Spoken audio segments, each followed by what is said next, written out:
Hello, friends. Welcome or welcome back. I want to talk to you today about how to get through the day when you struggle with complex PTSD, because it just occurred to me that I've been telling you guys, hey, I figured out how to make it through the day, but I haven't told you how you can make it through the day, which, why not share the wealth a little bit? Eat the rich. So the way that I make sure I get up in the morning is by, boom, I have a dog. It's very helpful to have an animal or something outside of yourself that you have to take care of and deal with that requires you to get out of your bed and live your life. Because with depression and overwhelm and anxiety and sensory overload, it's hard to get out of bed. Sometimes you physically cannot. And it's really hard to explain that to people who just don't want to get it. You're not a lazy person. You just have a lot of crap going on in your mind and body that makes it difficult and near impossible, and sometimes literally impossible, to do the things that you have to do. But having something that is non-negotiable outside of your bedroom, definitely a very good first step. A good step. Everybody's first step looks different. Another thing, speaking of which, that I've been doing is not comparing myself to other people. It doesn't matter what step I'm on in my journey, and it doesn't matter what step they're on in their journey. My step whatever and their step whatever could both look very different, whether we're on the same level or somebody is further ahead or further behind. That's an illusion. There is no further ahead or further behind, because why would you compare your situation to somebody else's? You're not the same person, so obviously the situations are going to be different. You're doing the best that you can, and that's good enough. Something I have found to be massively helpful so far is setting up my routine to set myself up for success. For example, I have a coffee machine now that has a program setting. So before I get ready for bed every night, which I do now, I set the coffee for the morning to automatically go off and be ready when I wake up, because it's a lot easier to get out of bed in the morning if I have a treat waiting for me. Incentivize getting out of bed. It's just like working with a dog.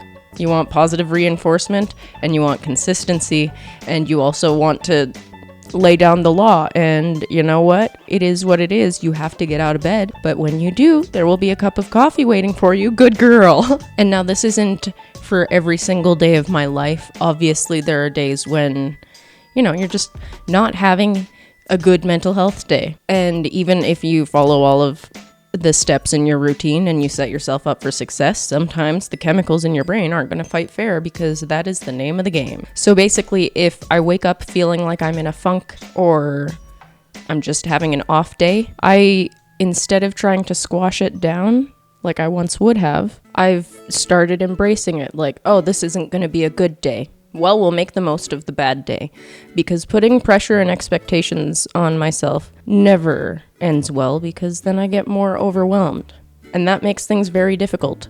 Finding structure and suiting it to my needs has helped a lot too. I've been kind of scheduling time to give a shit about certain things. Life stuff, I don't know what the balance is with that yet, but the idea of earning money is just terrifying to me right now. I'm a makeup artist, and it is COVID season. So I'm looking for a job in a different field so that I can afford to fix my car so that I can work in makeup.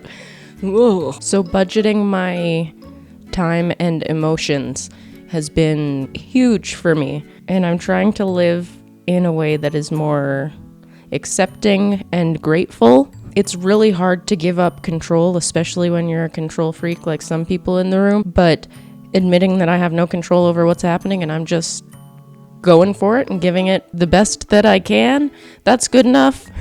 And the rest will figure itself out, but I have to do the work to help it figure itself out. Accountability is huge.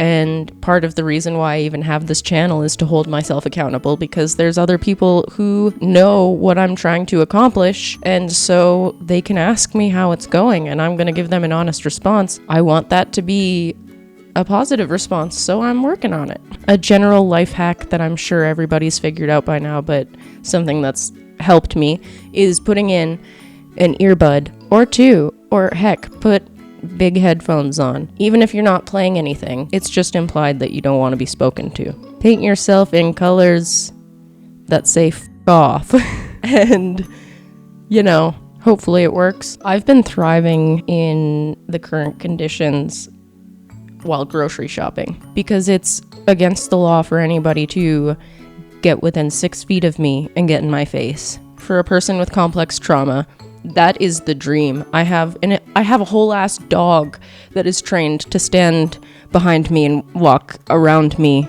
in stores to create a barrier between myself and potential threats according to my nervous system. So I'm deeply, deeply enjoying the fact that it is not allowed for people to approach me. There are marks on the floor where I can be like, maintain social distance, please, back off. I also have music playing 24/7, pretty much. And that is because not only can I not be alone with my own thoughts, #millennial, but it helps to keep me from spiraling, honestly. I find that I am quite easily emotionally manipulated, especially by music. So I try to listen to music that helps me instead of hinders everything that I'm trying to accomplish. So if I, for example, start putting on a lot of like Born to Die and Dark Paradise by Lana Del Rey, what I do instead is put on AJJ. That's not uplifting, but like you got your Kimya Dawsons, you got your Tessa Violets, you got your Dodies. Dodie can be pretty sad, but when you need to feel understood. But something I've done this year is I have curated my playlist to be not setting myself up for sadness, I guess. And I found that really helpful. Music is my life, and I think you should give it a try. Is there any music that helps you to come out of your sads when they start popping up? Something else I've done is I try not to scroll through social media first thing in the morning because it's, I don't know what you're expecting to see, but you know what's gonna be there.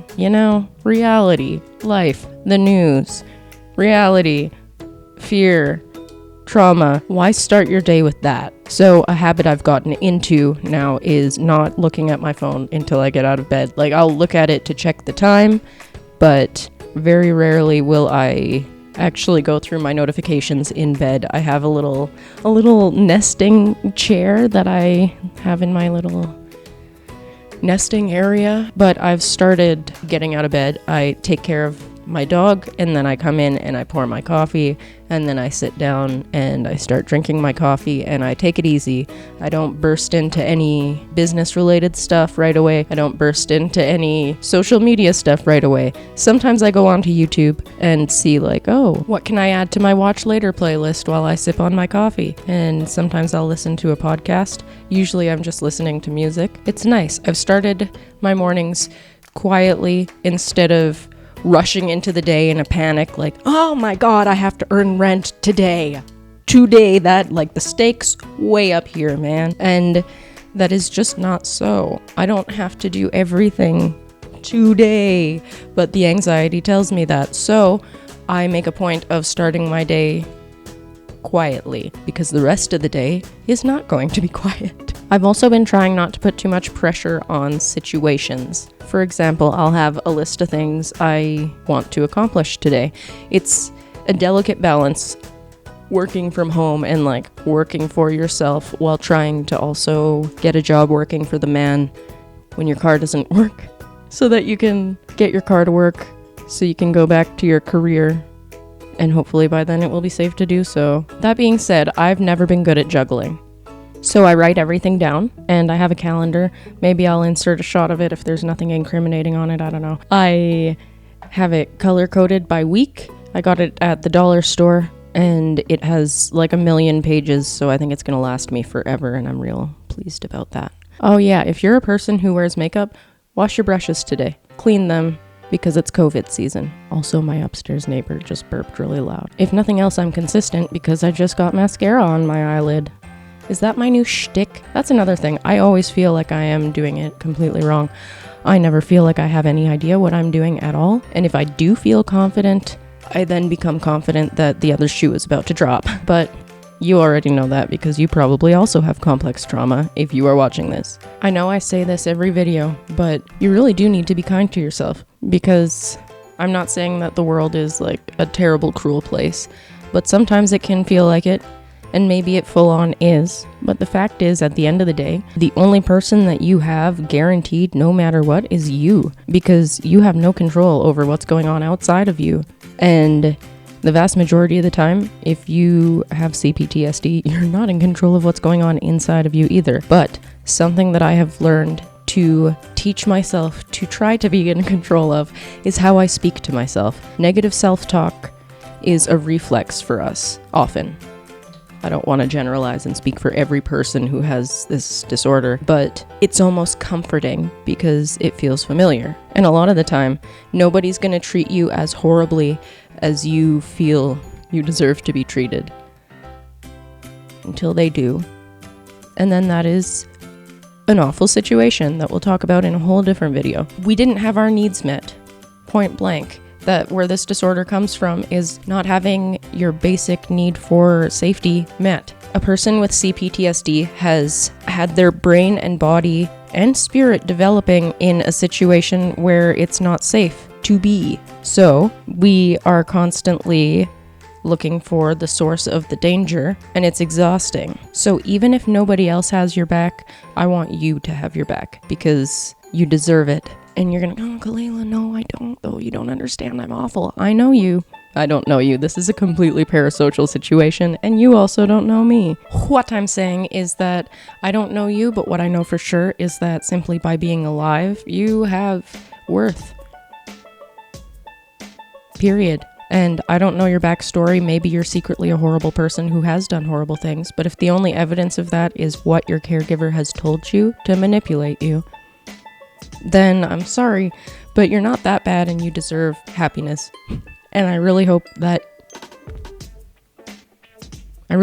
registers, because it took me a very long time to realize it for myself. It's very easy to give advice, but you gotta practice what you preach, man. As you can see, I'm absolutely nailing it. Got lipstick on my teeth.